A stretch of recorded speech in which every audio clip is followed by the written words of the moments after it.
নমস্কার, Rishibani institute of Vedic অ্যাস্ট্রোলজির পক্ষ থেকে স্বাগত জানাই আজকের জ্যোতিষ আলোচনায়। আলোচ্য বিষয় বিশুদ্ধ জ্যোতিষ, পূর্বজন্ম। আমাদের মনের মধ্যে বারবার প্রশ্ন জেগে ওঠে, আগের জন্মে কি ছিলাম, কি পেশা ছিল আমার, কোন পেশার সঙ্গে আমি সংযুক্ত ছিলাম, কেমন ছিলাম, কোন বাড়িতে আমার জন্ম হয়েছিল। এই সম্পর্কিত বিভিন্ন বিষয় নিয়ে আমাদের মনের মধ্যে প্রশ্ন জেগে ওঠে। একাধিক বই রয়েছে পূর্বজন্ম সম্পর্কে সম্পর্কযুক্ত বিভিন্ন মানুষের অভিজ্ঞতার সমন্বয় আমরা জানতে পেরেছি। যারা সাইকোলজি নিয়ে পড়াশুনো করেন তাদের কাছেও কিন্তু এই সম্পর্কে প্রচুর তথ্য রয়েছে। এই সমস্ত জায়গা থেকে কিছু তথ্য, বিভিন্ন জ্যোতিষ পুস্তক থেকে কিছু সংগ্রহ করা তথ্য, সেই সম্পর্কে যে সামান্য জ্ঞান আমরা আহরণ করতে পেরেছি তার একটা সাধারণ ইমপ্লিমেন্টেশন আপনাদের সঙ্গে শেয়ার করতে চাইব।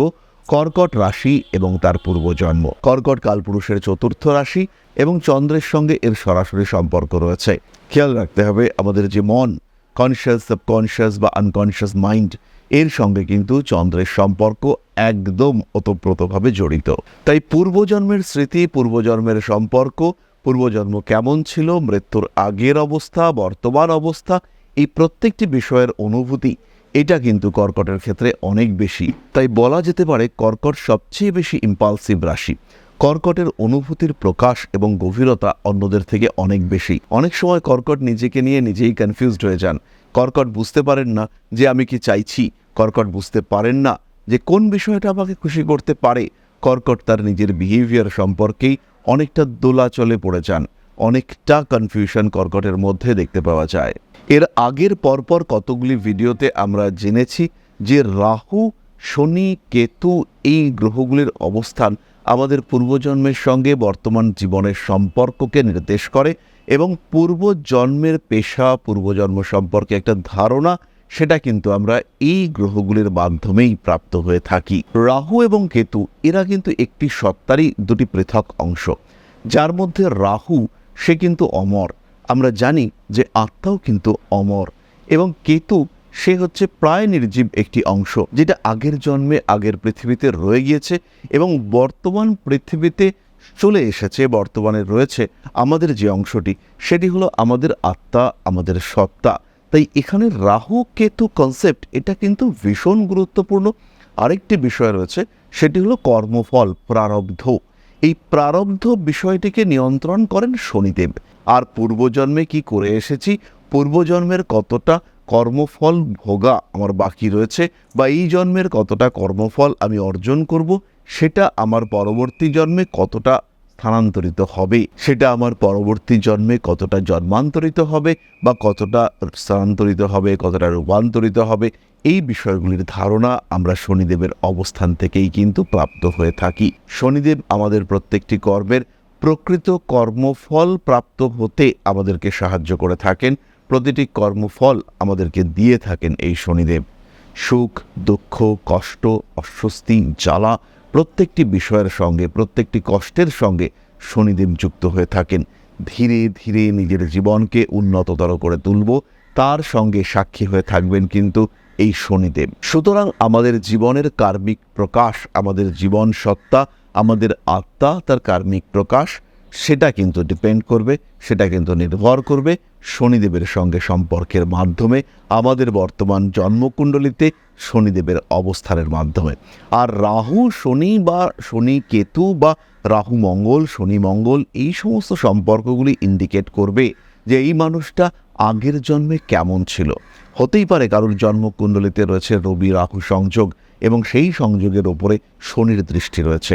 সেই ক্ষেত্রে কিন্তু বুঝতে হবে এই মানুষটা আগের জন্মে একজন ক্ষমতাশালী ব্যক্তি ছিলেন এবং ক্ষমতার অতৃপ্তি তার মৃত্যুর অন্যতম একটা বড় কারণ, অথবা ক্ষমতা প্রাপ্তির অভাব তার মধ্যে ডিপ্রেশন ক্রিয়েট করেছিল।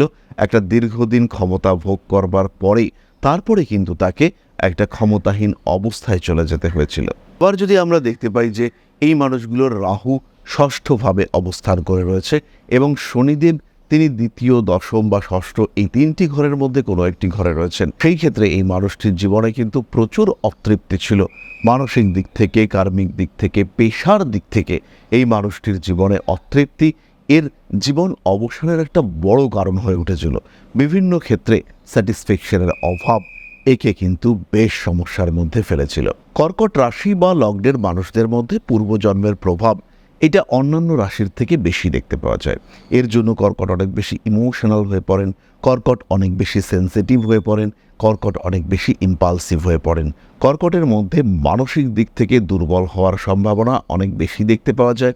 কর্কটের মধ্যে মানসিক দিক থেকে অস্থিরতার সম্ভাবনা এটাও কিন্তু অনেকটাই বেশি দেখতে পাওয়া যায়। কর্কট রাশি বা লগ্নে যদি রাহু অবস্থান করে, কিংবা যদি এই রাহু পঞ্চমে বা নবমে অবস্থান করে অর্থাৎ বৃশ্চিক বা মীন রাশিতে, সেই ক্ষেত্রে এই মানুষগুলো কিন্তু প্রচণ্ড চঞ্চল প্রকৃতির হয়। একটা ইনকমপ্লিটনেস এদেরকে সবসময় তাড়া করে বেড়ায়। তার কারণে এদের মধ্যে সবসময় পারফেক্ট হওয়ার একটা প্রচেষ্টা দেখতে পাওয়া যায়। এরা নিজেদের মধ্যে সবসময় একটা সুপ্ত সত্তাকে খুঁজে বার করবার চেষ্টা করে। ল্যাক অফ স্যাটিসফ্যাকশন এদেরকে সবসময় তাড়া করে বেড়ায়, এবং একটা ইনকমপ্লিট অবস্থায় এদের পূর্বজন্মের অবসান হওয়ার ঘটনা আমরা উপলব্ধি করতে পারি। বহু সময় এই মানুষগুলির মধ্যে অতৃপ্ত অবস্থায় মৃত্যুর একটা সম্ভাবনা দেখতে পাওয়া যায়। অর্থাৎ নিজের জীবনের বিভিন্ন স্বাদ, আশা, আকাঙ্ক্ষা সেগুলো ইনকমপ্লিট রেখে জীবন অবসান ঘটানোর একটা প্রচেষ্টা এদের মধ্যে দেখতে পাওয়া যায়। এই মানুষগুলি যে অতিরিক্ত পরিশ্রমী প্রকৃতির হন তা কিন্তু নয়, কিন্তু কথায় কথায় এদের দুঃখ পাওয়ার একটা প্রবণতা দেখতে পাওয়া যায়, এবং এরা দুঃখও পেয়ে থাকেন। মনের মধ্যে এদের কিছুটা হলেও হতাশা, অতৃপ্তি ইত্যাদি দেখতে পাওয়া যায়। বহু ক্ষেত্রে দেখতে পাওয়া যায় এদের মধ্যে কোনো বিশেষ বিষয়ে ভয় রয়েছে। ইনফ্যাক্ট এই ধরনের জাতকদের বেশ কিছু মানুষের শরীরে কিছু অদ্ভুত চিহ্ন দেখতে পাওয়া যায়। কর্কট লগ্ন, কর্কট রাশির মানুষদের রাহু যদি দ্বিতীয় অবস্থান করে, কর্কট রাশি বা লগ্নের মানুষদের জন্মকুণ্ডলিতে রাহু যদি দ্বিতীয়, ষষ্ঠ, দশম এই সমস্ত ভাবগুলিতে অবস্থান করে, সেই ক্ষেত্রে এদের পূর্বজন্মে কর্মের একটা অভাব, কর্মের ক্ষেত্রে একটা ইনসিকিউরিটি এইটা থাকার সম্ভাবনা ছিল, অথবা কোনো নিম্নস্তরীয় কর্মে এই মানুষগুলোকে সংযুক্ত হতে হয়েছিল। ফলে এদের মধ্যে একটা পেশাগত দিক থেকে উপরে ওঠার চেষ্টা, বড় চাকরি করব, বড় ব্যবসা করব, কিংবা খুব ভালো কোনো জায়গায় নিজেকে অধিষ্ঠিত করব, প্রতিষ্ঠিত হব, এই ব্যাপারগুলো এদের মধ্যে দেখতে পাওয়া যায়। এই মানুষগুলির মধ্যে পেশা পরিবর্তন করবার মানসিকতা থাকে। কিছু কিছু সময় এই কম্বিনেশন এই জাতকের জীবনে প্রচুর সম্পর্কের উপস্থিতিকে নির্দেশ করে। মানসিকতার পরিবর্তন এদের মধ্যে দেখতে পাওয়া যায়। কর্মে অসন্তুষ্টি সেটাও এদের ক্ষেত্রে দেখতে পাওয়া যায়, এবং সবসময় এদের মধ্যে একটা টেন্ডেন্সি কাজ করে, আমাকে আরও বড় হতে হবে, আমি লিডার হব, আমি বস হব, এই ধরনের মেন্টালিটি এদের মধ্যে দেখতে পাওয়া যায়। কর্কটের ষষ্ঠে রাহু কিছু অদ্ভুত রোগ ইন্ডিকেট করে। রোগটা দেখে মনে হয় জেনেটিক্যাল, কিন্তু আলটিমেটলি তার বেশ কয়েক প্রজন্মের মধ্যে সেই রোগের কোনো অস্তিত্ব থাকে না। বংশগত রোগ বাবার থেকে, মায়ের থেকে, কিংবা বংশের কোনো পূর্বপুরুষের থেকে সঞ্চারিত হয়। কিন্তু এদের মধ্যে এমন কিছু রোগ দেখতে পাওয়া যায় যে রোগটা অবশ্যই বংশগত, কিন্তু এই মানুষটার বংশে সেই রোগের কোনো হিস্ট্রি নেই, বা সেই রোগ আগের প্রজন্মে হয়েছিল সেরকম কোনো বিষয় নেই। কিছু অদ্ভুত শারীরিক সমস্যা এদের জীবনে দেখতে পাওয়া যায়। কোনো কোনো সময় এই 2, 6, 10-এ রাহু রয়েছে, আর উপচয় স্থানে অর্থাৎ 3, 6, 10, 11 এখানে শনি রয়েছে, অথবা ইনফ্যাক্ট দ্বাদশেও শনি থাকলে এটা দেখতে পাওয়া যায়। এই জাতক কিন্তু উদাসীন, নিজের জিনিসপত্র, নিজের সম্পত্তি, নিজের টাকা পয়সা এই বিষয়গুলি সম্পর্কে ভীষণ উদাসীন। আবার কর্কট রাশির মানুষদের যদি তৃতীয়, সপ্তম অথবা একাদশ অর্থাৎ কাম ত্রিকোণে রাহু অবস্থান করে, সেই ক্ষেত্রে বিভিন্ন বিষয়ে ল্যাক অফ স্যাটিসফ্যাকশন এদের মধ্যে দেখতে পাওয়া যায়। এরা বিদেশ যেতে পছন্দ করে, এরা ঘুরতে ভীষণ পছন্দ করে, এবং এটা ধরা হয় যে এই ধরনের কোনো বিলাসিতায় অতৃপ্ত অবস্থায় এদের মৃত্যু হয়েছিল। কোনো কোনো সময় স্বামী অথবা স্ত্রীর কারণে অতৃপ্তি এদের মৃত্যুর কারণ হতে পারে, এবং সেই ক্ষেত্রে সিলেকশন, পার্টনার চয়েস করবার ক্ষেত্রে এরা ভীষণ চুজি হয়ে পড়ে। দেখতে পাওয়া যায় কোনো ছেলে বা কোনো মেয়ে এদের পছন্দ হচ্ছে না, সবসময় একটা ল্যাক অফ স্যাটিসফ্যাকশন। কারো কারো ক্ষেত্রে আবার কাম প্রবণতা অতিরিক্ত দেখতে পাওয়া যায়।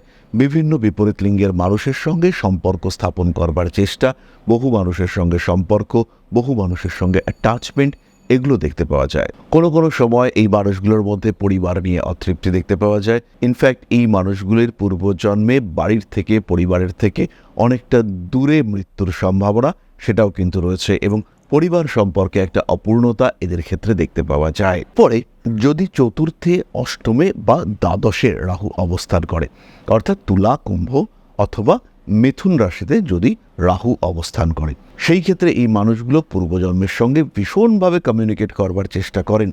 এদের মধ্যে স্পিরিচুয়াল অ্যাটাচমেন্ট ক্রমাগত বাড়তে দেখতে পাওয়া যায়। এদের মধ্যে নিজেদের পূর্বজন্মের প্রতি আগ্রহ, বিভিন্ন তান্ত্রিক পদ্ধতির প্রতি আগ্রহ ইত্যাদি বাড়তে দেখতে পাওয়া যায়। জীবনের বিভিন্ন অন্ধকার দিকগুলি সম্পর্কে তীব্র গবেষণা করবার চেষ্টা এদের মনের সুপ্ত অংশে সব সময় জেগে থাকতে দেখতে পাওয়া যায়। এই মানুষগুলি জীবনের রহস্য পছন্দ করে।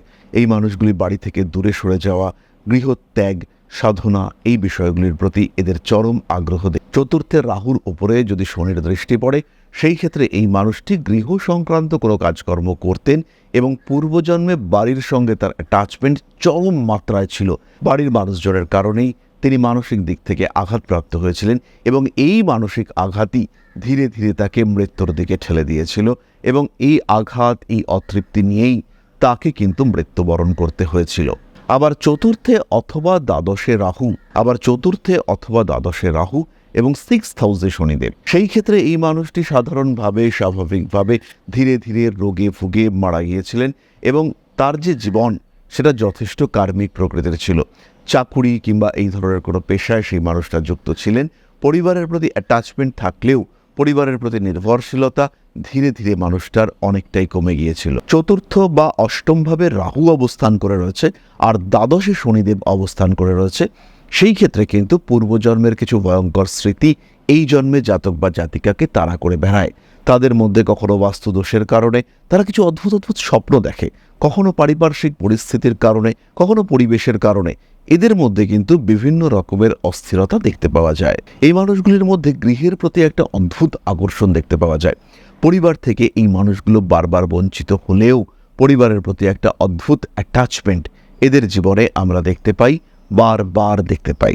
সুতরাং কর্কট রাশি এবং তার পূর্বজন্মের সঙ্গে কিছু সম্পর্ক, এটা অনেক বিস্তৃত বিষয়, প্রচুর তথ্য এই বিষয়গুলির মধ্যে রয়েছে, কিন্তু অতিরিক্ত সংক্ষিপ্তভাবে আমরা একটা আলোচনা করলাম, ছোট্ট আলোচনা। এই বিষয়ে ডিসকাস করতে গেলে বহু কম্বিনেশন রয়েছে, বহু পূর্বজন্মের সঙ্গে সম্পর্ক রয়েছে। প্রত্যেকটি বিষয়ের থেকে আলাদা, যেটা এই ধরনের ছোট ভিডিওতে করা কিন্তু কখনোই পসিবল নয় এবং মাথার মধ্যে সবটা রেখে সেটাকে ডিসকাস করা সেটাও আমার মতো মানুষের পক্ষে প্রায় অসম্ভব। যাই হোক না কেন, সাধারণ কিছু আলোচনা বা কিছু প্রমিনেন্ট ডিসকাশন সেটা আমরা আপনাদের সঙ্গে করবার চেষ্টা করলাম। আজকের ভিডিও আমরা আর দীর্ঘায়িত করব না। সবাই সুস্থ থাকুন, ভালো থাকুন। মা শ্রী শ্রী আদিশক্তির আশীর্বাদে আপনাদের জীবন ভীষণ ভীষণ ভীষণ ভালো হয়ে উঠুক। জয় মা আদিশক্তি। নমস্কার। ওং अकारादि पंचाशद्वर्णेभ्यो स्वाहा। ओं प्रतिपादादि तिथिभ्यो स्वाहा। ओं कृष्णपक्षाय स्वाहा।